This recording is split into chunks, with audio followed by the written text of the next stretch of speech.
Welcome back to the Straight Talk About Health and Wellness show with Mary. All right, today we have an incredible show. Of course, I always say that, but we do. So I'm going to suggest, as my shows usually are, get a pencil and a pad and your favorite tea, because you may want to jot some notes down so you can remember.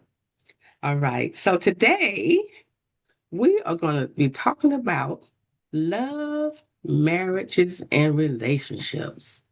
All right. How of many of you have had marriages and they were successful? And then there's the other ones that are not so successful. All right. So today we're going to talk about all that and the challenges that you may have, the challenges you may have on certain days with your relationship and all that stuff for you married people or relationship or want to get married. All right. This is some acknowledgement that you could put in your cup of coffee. All right. Next time. Okay, but I do want to remind you guys that this show is not intended to take the place of your therapist if you're under a therapist. All right, or you're a pastor if you're under a pastor. All right. This show is for inspiration. All right. And also to educate.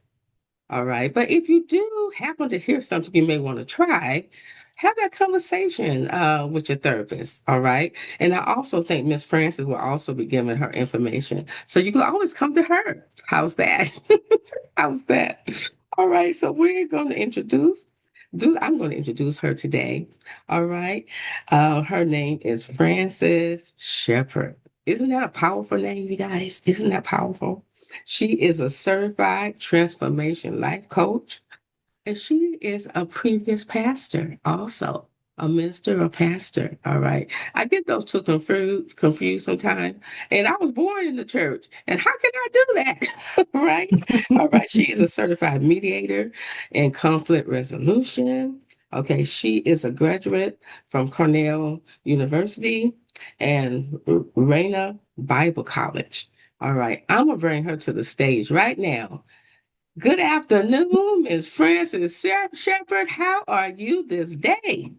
I am doing well. Thank you so much, Mary, and thank you for having me today. And it's a Thank you for delight to coming. be here. Oh Thank my you. goodness. Thank you for making time for Straight Talk About Health and Wellness. Thank you so Absolutely. much. All right. Absolutely. And I do want to clarify with that Cornell University, I wish I was a graduate of Cornell. However, but I do have that conflict resolution certification from there. Okay, And fantastic. I'm proud to hold that certification. Yes. Fantastic. Cornell don't know what they're missing. All right. I don't know what You're they're correct. missing. That's fantastic. And I know I left some holes in your introduction. So you want to fill in the gap that I left open there? Yeah, you did a great job. Thank you. I have been married for over 46 years. Woo, And so, that is marriage is my passion. woo. And you can kind of see because, after 46 years, there have been some ups and downs in our relationship and in our marriage. So you kind of learn from experience. And I like to bring that experience to help someone else. And so that's primarily what we do with Between Sundays Life Coaching. That is the name of our coaching business that we meet with couples, we meet with individuals, and we give them some pointers, some tools to help them in their relationships and enhance their marriage. That sounds fantastic. What was the name again of your business? It is Between Sundays Life Coaching. In Between Sundays Life Coaching. I like that. It has that thing to it. Nice, nice, Well, nice. I'll tell you how he came up with that name is because life happens between Sundays. Often, people go to church and then Monday comes. What do you do from Monday through Saturday? So there's life happening between Sundays and there's relationships going on between Sundays. So, we're here to just kind of walk with you through those times, whether they're challenging or whether they're joyful times. We still walk with you through life. Yeah. Fantastic. That is fantastic. I'm gonna start with asking you start off with this question. What's the one conversation every couple must have before saying the big word, two words? I do. Well, there's several conversations that they must have. And we always point out that they have to be transparent, learn how to be transparent with each other, learn how to have those hard conversations before you say, I do. There's a tool that we use here in between Sundays, life coaching. We are certified with Prepare and Rich, which is a marriage and relationship tool. We are also certified with Symbis, which is also a relationship tool that we use. With these two tools, they have an assessment that the couple will take individually. The results of the assessment will come back to me or to us, and we review that with the clients, the couple. We take them through the assessment and we talk about different subjects with them. This helps the couple, whether they are engaged or contemplating marriage, or Mhm. even if they're already married. This helps them to um, think of conversations, bring up conversations that they can talk about a number of different subjects, such as finances. They need to have Mhm. those That's a conversations even biggie. before they say I do. That's That's a biggie. huge. Hmm. Yes, it is. Talk about communication. Hmm. How do you communicate? Because often you communicate the way your parents communicated to each other, because Hmm. you're seeing that and it's modeled before you. Hmm. So you may have different styles of communication. So talk about those things. Talk about how do you handle conflict? What about your faith? Hmm. What do you believe versus what do I Hmm. believe? Is it something that we can come together and create a cohesive home? Do you plan on having children? You'd be surprised at how many premarital couples that Hmm. we've taken through the assessment, and they never talked about whether they want to have children, how many, or even Hmm. when. So some of those conversations are very, very important. That's where I went wrong. I didn't come to you first. That's what happened. Oh my goodness. But but I would like to touch on something you mentioned. All right, in what you were saying in your conversation. Now you said faith. All right. Faith is a Mhm. big word and is a big part of a lot of our lives. All right. Do you agree with you marrying someone from another faith, such I would as say, I'm such as sorry, go if ahead. if I was Baptist, would you agree if I married someone Muslim or I would, Methodist? yeah. I would say you need to have those conversations because your beliefs will be very different. Hmm. And when you're taking those two beliefs together and you're coming together and you're believing one thing and he's believing something else, and you're trying to make a decision, or you're trying to Hmm. bring a cohesiveness between the two, then you're going to run into a problem. You're going to Hmm. run into a problem. So, I would suggest that they really talk about that and they really think Hmm. about that, and that they recognize the differences in their beliefs and how it can pose a problem down the line. I can see Yeah. that. I can see Hmm. that. They have these shows, 90 Day Fiancés and things like that. Are Hmm. you familiar with those shows? I am, yes. I do watch them, I do watch them, but it's a thing now. The question I want to ask, what's the difference between being in love and being ready for marriage? Like they supposed to be married in 90 days. So did they fall in love that quick? You know what? Love is used in a lot of different ways. I mean, I can say I love Lay's wavy potato chips. I Uh-huh. love Mary, I love that hat you're wearing. I love, we use that word love Mhm. intermittently. I mean, we're always talking about we love something. But when it comes to a relationship, love is more than just, has to be more than just a feeling. I Mhm. mean, it's exciting and emotional, but it's more than just a feeling. Being ready for marriage is a decision, and it's an intentional, and it is also comes along with maturity as well, Mhm. because it is a commitment. Mhm. It is So that. when I see That's a those big word. shows myself, I'm like, and also I want to add too, there's a Uh-huh. difference between love and lust. Yeah. You can somebody, Love and lust. let's be real. That's real. Yes, let's be Mm-hmm. real. I mean, he's handsome, she's beautiful. Mm-hmm. You're loving the way you're feeling. There is a connection. There may be a sexual attraction, Mm-hmm. but is that really love?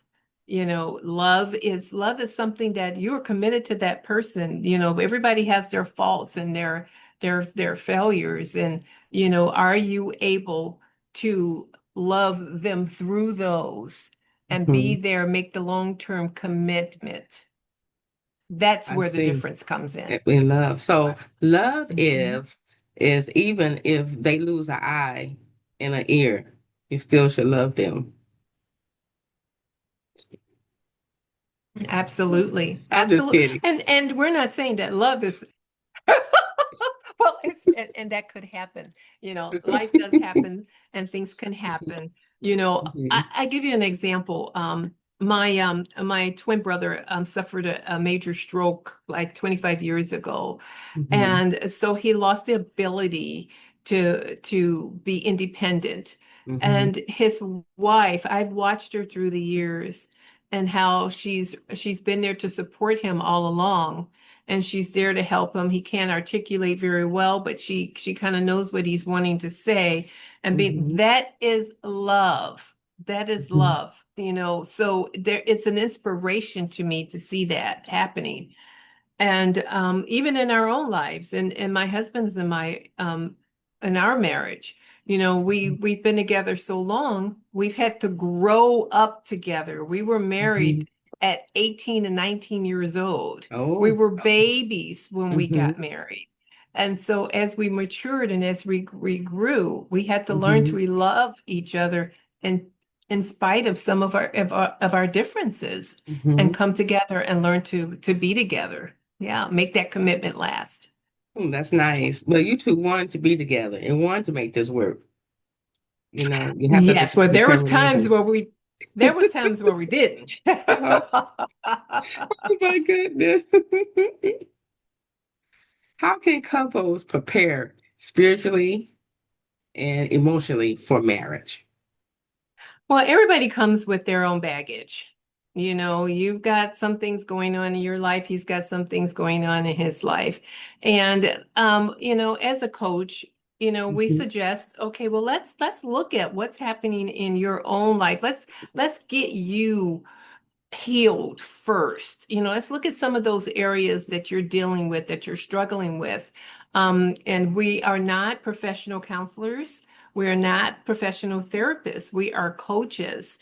And so when we see that there's some areas that really need a bit more professionalism, you need Mhm. someone that really is trained to go deep with you so that you can kind of uncover some of those areas in your life. We do recommend and refer them out to Mhm. professional therapists or counselors so that they Mhm. can get healed, because then you've got one broken person coming together with another Mhm. broken person potentially, and then Mhm. you're trying to make this marriage work, and Mhm. then there's an issue there.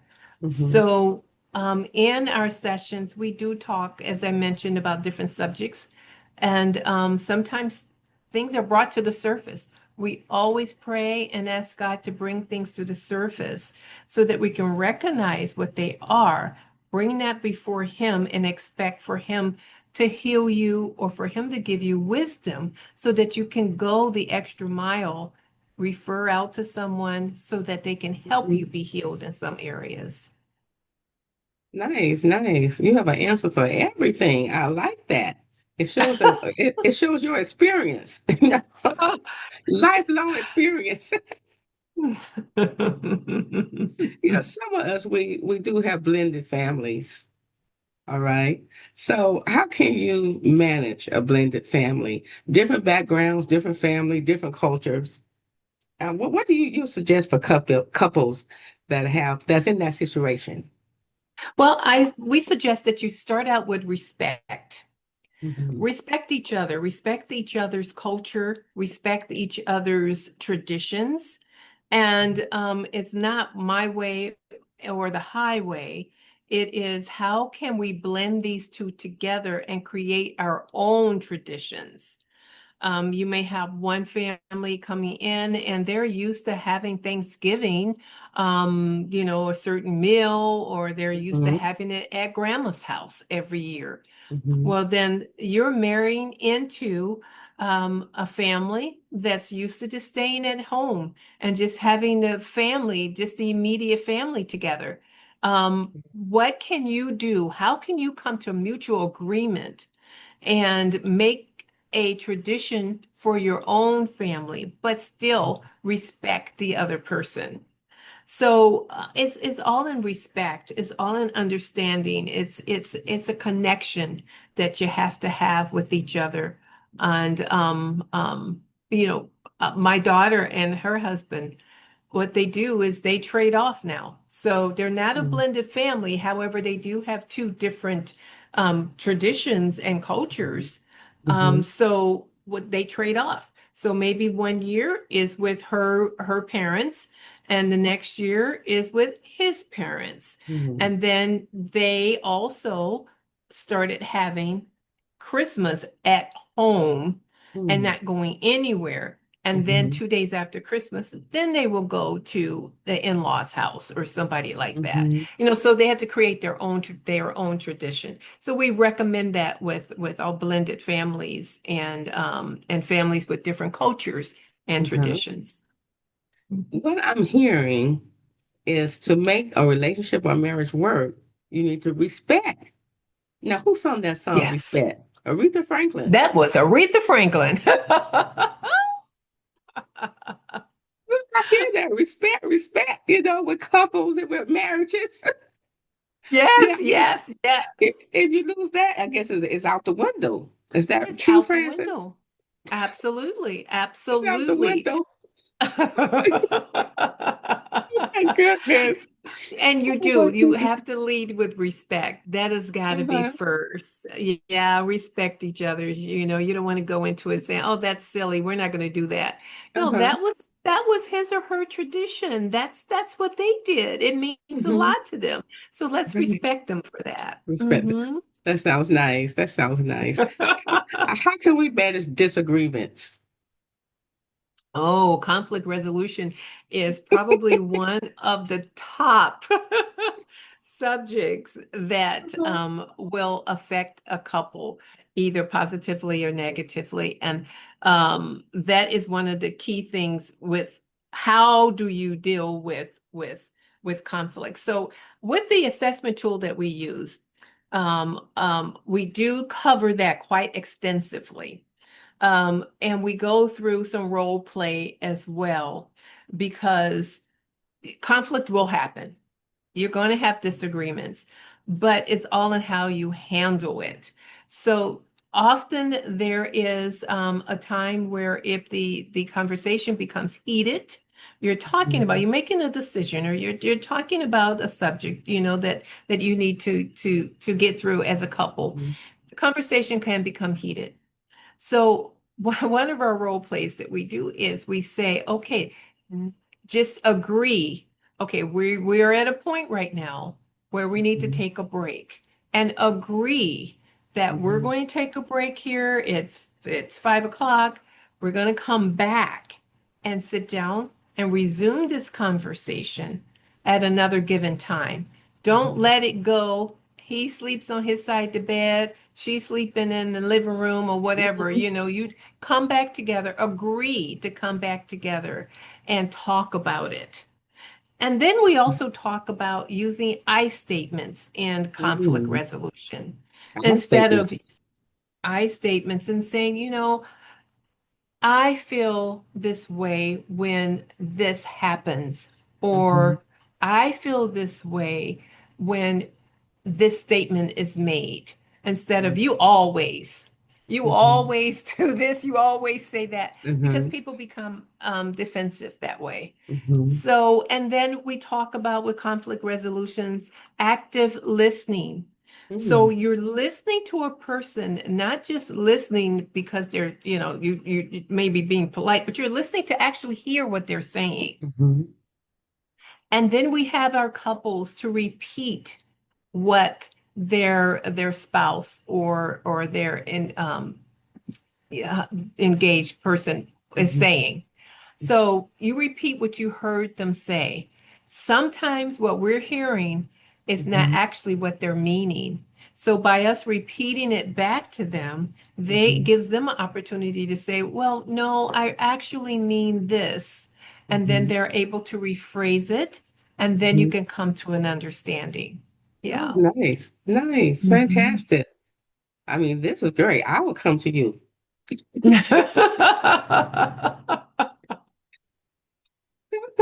So after we have that disagreement, I mean, we have windows broken out, furniture turned over.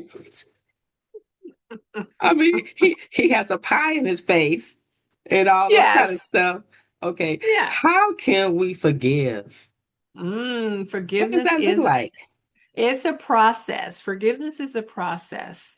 We can often say, "Oh, I forgive you," but yet you may be holding on to a little bit of disappointment. And Hmm. so it's not a one-time event.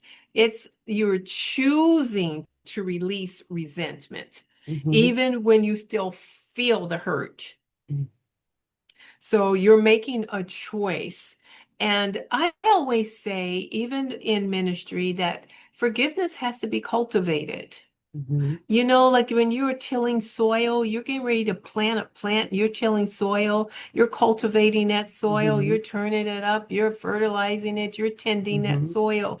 And often forgiveness is the same way. That thought may come. When you said tell someone you forgive them, that doesn't mean you forget it. You still remember the offense. Hmm. But when you remember that offense, then you have to toil the soil of your heart and say, okay, I choose to forgive. And often you have to just say a prayer, but Lord, help me to forgive. Help me to want to forgive. And the Yeah. person that caused the offense, you have to realize it's going to take some time. It's going to Mm-hmm. take some time. And when the trust has been broken, then Hmm. it's going to take some time for you to regain that trust. But forgiveness has to happen for you to move forward. Oh, I see. So he can wipe the pie off his face and everything. So that's what, and put the furniture back up. And Okay. then put the furniture back up. So it should be a little, it Exactly. should be better. Absolutely. Well, words hurt. Uh-huh. That's why when we talk about in conflict resolution, being careful of what you say, taking a Mhm. breath, taking a time out, and coming back. And then, Mhm. listening and using the I statements instead of the you, Mhm. because words can hurt. Words can hurt, and words can hurt for a long time. So, that's why you have to really be careful what you say, when you say it, your tone, and all of that, Mhm. and we're not going to always get it right. But when you know a person's heart and you know they love you, and it's, okay, well, I'm looking at your heart instead of the words that you said. Mhm. Those words hurt, but I see your heart. So I'm going to accept your forgiveness and move forward. Okay, regardless of the pie in his face. Regardless of the pie. Hmm. Regardless. Saying all that, how can a couple invite God into their marriage? Well, that's important. And faith is important to me. Faith is Mhm. the basics of our ministry between Sundays Life Coaching. And everything we do is wrapped around faith, is wrapped around Mhm. scripture. We're biblically based. And so what we talk about, we pray before our conversations, we in our sessions, we often stop and pray during our sessions, and Mhm. of course at the end. So, and scripture is always a part of it. So when we are, whether it's a couple that is contemplating marriage, they're engaged, Mhm. then we talk about, of course, we said that earlier. We talk about faith and where they are in their faith journey. Mhm. But if it's a couple that's already married and they're enhancing their, enriching their marriage, Mhm. or they're coming in for a marriage checkup, we A advise marriage that too. checkup. A Oh, marriage checkup. maintenance, huh? Maintenance, and we have maintenance, regular maintenance on our car, don't we? Yep. To keep it going. Yeah, So, that's yes, true. so we recommend marriage checkup as well. So whether they're doing those things, then we talk about your life as far as your spiritual life. How are you? What is your relationship with God like? Sometimes we can get complacent. Mhm. Sometimes we can just get lost in life Mhm. and forget about that. So we try to encourage our couples to make it a priority, make Mhm. prayer a priority, make reading their Bible a priority, having regular conversations Mhm. about their relationship with God a priority, attending church service, if they have a Mhm. church they attend regularly, talk about the sermon, talk about things together, Mhm. Mhm. and keep that alive and keep Christ as your focus and your Mhm. priority. So that's the basics of it right there. And I can tell you, my husband and I wouldn't be married today if it hadn't been for the intervention of of our faith and also the intervention of others that we've Mhm. had to ask to please come along and help us in certain Mhm. areas and be coaches to us, Be coaches. and yes, yes, absolutely. Hold us accountable and pray Accountable. with Yeah. us. Mhm. Nice, Absolutely. nice, nice. This conversation has been so rewarding and so rich, and you are so knowledgeable and have lifelong experience with this. I'm gonna tell everybody to come to you. Tell everybody to come to you. This is Oh, great. But in the meantime, I want you to tell everyone where they can reach you. well, they can reach me on at my website, which is betweensundays lifecoaching.com. Or they can send me an email at betweensundays lifecoaching@gmail.com. Or they can, gosh, I think those would be the two. I'm also on Instagram and Facebook as well with Between Sundays Life Coaching. So those are all the areas. I do recommend the website because it gets right to me and I will respond right away. Oh, that's fantastic. Fantastic. Do you have any last words that you would like to say to our audience? I do. I would say that no one's perfect. And I would say that everybody has some issue, some conflict, some challenge in their lives. But we just want you to know it at Between Sundays Life Coaching, you're not alone. Mhm. Sometimes we feel like we are, but you're not alone. And everything that we discuss is always confidential. And we talk about without judgment, without condemning you, but Mhm. just talking. And we believe that God has a purpose and a plan for everyone. We believe in marriage, we believe in relationship, and above all, we believe in the grace of God. All right. So if you guys didn't get that, I don't know what to tell you guys. So you should have a perfect relationship after listening to this show today. All right. So in the meantime, I'm going to tell everyone to be safe, be healthy, and of course, be blessed. All right. Until next time, this is Mary Henderson along with Francis Shepherd. Okay. You have a blessed day. Have a nice day. Have all those days. All right. Until next time.